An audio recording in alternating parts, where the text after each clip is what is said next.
Hey everybody, how you doing today? This is going to be a pretty quick video on my Spyderco Vallotton I got for my birthday. It was gifted to me by a very good friend in the States, and this was out of his own collection. So he carried and used this pretty much all the time, at least for a couple years. And you can see some scratching on the bolsters and some wear on the pocket clip. But if you guys know me, that really doesn't make a difference to me whatsoever. And that's usually how my knives turn out within a month or two anyway. Along with that, it came with a little bit of rust on the blade, just some minor spotting, just a little bit of wiping with oil, took those right off. And I don't foresee it being a problem from now on. Also, it came fairly dull, and not a problem for me either. Just a minor sharpening restored the edge, and it was actually a really easy job. I frickin' love this knife, guys. If there was ever a hard use folding knife made, this would be it. You can see the thickness of the liners, the thickness of the handle, and the actual thickness of the blade. Carries on right down to the tip, and you really don't have to worry if you're doing a little bit of prying with the tip on this that you're going to bend it. No worry whatsoever. Maybe just give you a quick comparison to a few different knives. This here's the Spyderco Mannix. You can see how much thicker the handle is, how much thicker the blade stock is, all the way out to the tip. But it's surprising that with this thick blade stock that you actually get such a thin edge. And you can see that sort of facet on the end. A lot of people call that a convex tip, but it's actually a flat ground tip, and the rest of this is hollow ground. And what that does is allow that thickness to come all the way out to the tip and be a robust, strong point. This knife does cut well. I've cut a few sheets of cardboard up, cut some plastic pop bottles up, and sliced through foam paper, and it sails through it without a problem. A lot of thicker blades might actually bunch up because of the thicker blade, but just because it's hollow ground, it allows for really good slicing capabilities. Gorgeous handles on these, that polished G10. Almost looks like a carbon fiber, but it's not. It's actually G10 polished. Took this knife apart when I first got it, and was pretty amazed at the construction of it.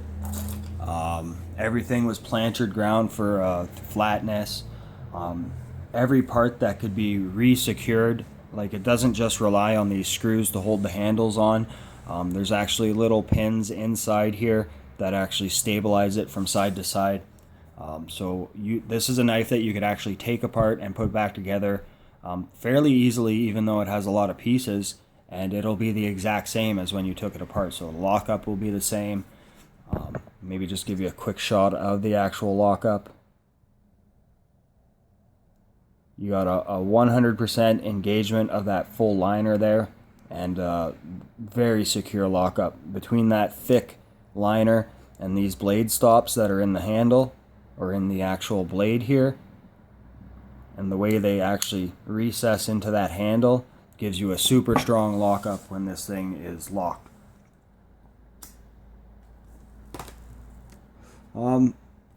Besides that, I just been impressed about this knife. It is a weighty guy. It's about 6.97 ounces, somewhere around there, and pictures just don't do this knife justice. Looking at it at this angle, you think it would be a smaller, slimmer, sort of gentleman's knife, but when you look at it from this angle here, you could actually see that it's a beast. I've said a few times in a few different posts on Instagram that this is Beauty and the Beast because it's a beautiful knife, but it's a beast of a blade. And a lot of the comfort in this handle comes from it being that thick. If this was a thinner knife like a Mannix, not that the Mannix is thin, but if it was just this same dimension here, it wouldn't give you that sort of hand-filling quality. The grip on this is awesome, just where my hand is now. The jimping on this, there is jimping on that thumb ramp, but it's a very smooth jimping by Spyderco standards. It does aid in traction, but it doesn't dig in, which is nice. But where I grip this knife right here, that's the money shot right there. A lot of people might think this exposed lock bar would cause a hot spot.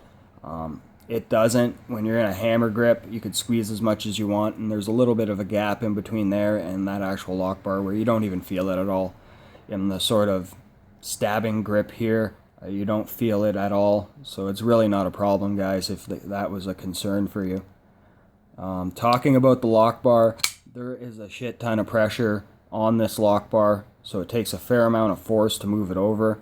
And actually, if that lock bar was any smaller or recessed in the handle like a Gale Bradley or something along those lines, this knife would be a bear to close. But the way it is now, it's smooth. The actions on it is awesome. It drops freely, and there's no friggin' blade play in this thing. Up, down, side to side.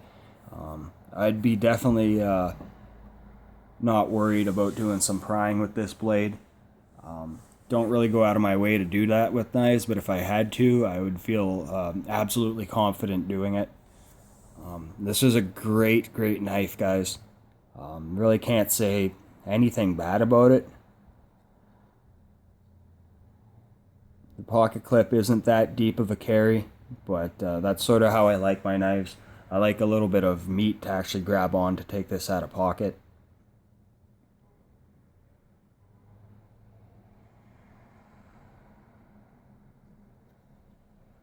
Just overall, a great knife.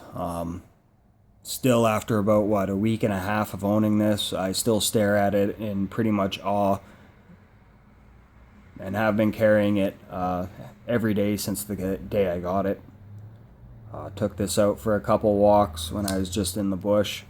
Had a fixed blade on me, but I kept that in my belt, in the sheath on my belt, and ended up just using this, and it performed awesome. Some people call this just a collector's knife, or one that you would buy and not really use, but I disagree with that 100%. Every design aspect of this knife was meant to be used. Everything from the super thick blade stock to that hollow grind, which allows a really thin edge, to that flat ground tip. Just a really great knife overall, guys, and forever grateful to him for actually gifting this to me. Does have the Spidey hole, but it does have that blade stop pin in the handle, and you could actually use that as a thumb stud.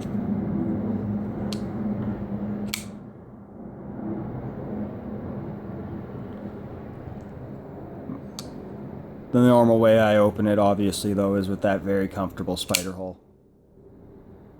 Love how the pin's set into the handle. And you see a stop pin here. That's just for the closed position of the knife. So when it's closed, it actually hits up against there. G10 backspacer on this. And the fit and finish on this knife is spectacular. It's made in Taichung, Taiwan, just like the Sage is. And it's the exact same fit and finish that you'll find on the Sage on this knife here.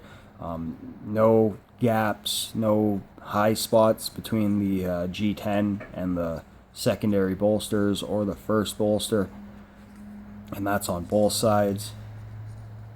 The liners and the backspacer and the handles, there's no gap, there's no ridge, it's just a smooth piece all the way around.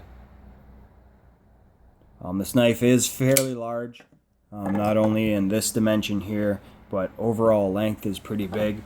Maybe just give you some size comparisons. And one thing I wanted to do, once again, I did it in a few videos in the past, is just compare it to a standard Bic lighter.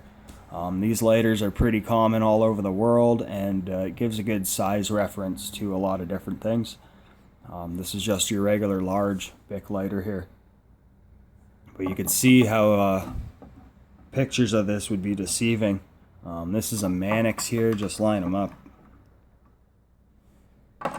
And you can see it's a little bit larger, both in handle and in actual blade length. The only knife I have that's sort of bigger than this, lengthwise, is the Benchmade 710. And it's just about the same handle length, but with a little bit larger blade.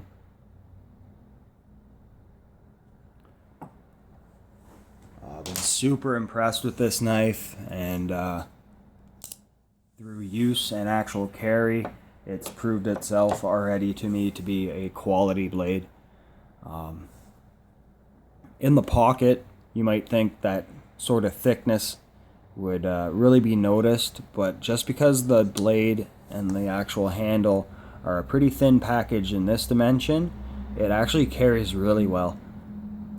You don't really notice the thickness, at least I don't, in jeans or in dress pants. And it's just a really awesome carry. Like I said before, the action is super smooth and it drops free. And I don't imagine it would come this way when you get it new. Keep in mind this knife is used and probably about 2 years old. But a really awesome knife, guys. I'm going to be doing another video after this, just sort of testing this knife out. Basic EDZ tasks like cutting cardboard, cutting up vegetables, that sort of thing. And then I'll do another portion of that video just showing you how it carves wood and handles that. So thanks for watching this video. As I said, it would be a quick one, but right at 12 minutes, so I guess I lied. But once I get talking about this knife, I can't seem to stop. So thanks for watching this video, guys, and stay tuned for more.